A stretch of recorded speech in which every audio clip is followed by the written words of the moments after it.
But let me talk to you about the state, some of the state issues. I've been the Assembly member now for 15 years, which is a long time.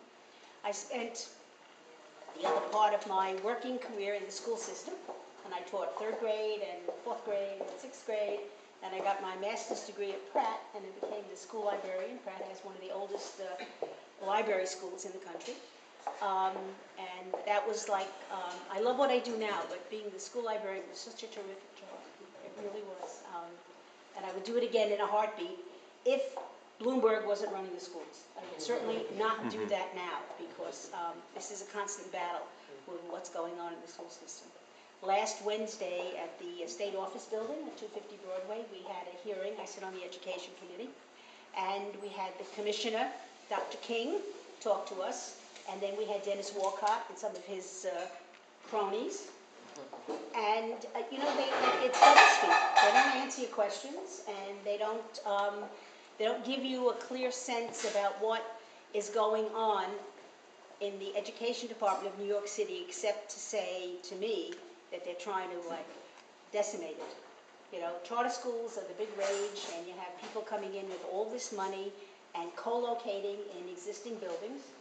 And the public school people have told me, public school teachers, that they don't want to walk their children past the charter school portion of the building. And why not? Because the charter school classrooms are freshly painted, they have brand new furniture, they have the best textbooks, they have whiteboards, they have laptops, they have everything imaginable. I mean, what kind of a message is that, right? Public school, we pay for the public schools, right? We pay Comes for out the of our, charter schools too. and we also, thank you, we also pay for the charter schools, because what they do is they give rent. They pay $1 per year in rent. Meanwhile, what they're doing in many locations, we just had a major fight in Cobble Hill, which I represent, where Eva Moskowitz came in and did a whole campaign. You think I'm running for city council, right? But she did a whole campaign, and I told Dennis Walcott, because I don't really, I said to him it was a racist campaign. All the literature showed really nice little cute white kids with an Asian kid thrown in, you know, because everybody wants their kid to go to school with an Asian kid, because we all know they're smart, right? And they plastered the neighborhoods of Cobble Hill and Carroll Gardens, which happen to have 2 very outstanding elementary schools, right? They're not failing schools, they're doing really well.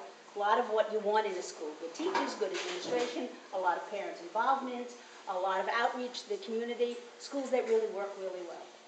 And she plastered that neighborhood where there is public housing 2 blocks away, where some of the schools that the public housing kids get fed into are not doing as well. She didn't do any outreach there, because she obviously has an agenda.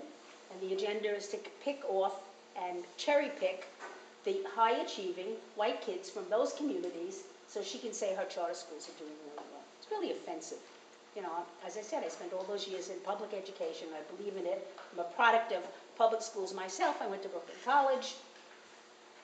It galls me that this is what I sat down and had lunch with Christine Quinn, I don't know, about a month ago, and I said, I'm not endorsing anybody for mayor. It's much too soon to talk about it. But before I do, I want to know how you as a candidate, whoever it may be, are going to help repair the New York City public school system. Because for generation upon generation, the public school system was the way that you educated kids so that they could get out of whatever situation they were in and rise to a better quality of life. And years ago, when you had a lot of manufacturing jobs in the city, well, they're not here anymore. So kids have to leave school with really good skills. You can't even fix a car anymore unless you have computer skills, right?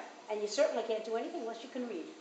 And too many of our kids can't. And you look at the prison system in New York State, filled with mostly young men of color who are illiterate. So there has to be some kind of correlation here. I mean, I'm not, you know, Einstein here. That's what it looks like to me.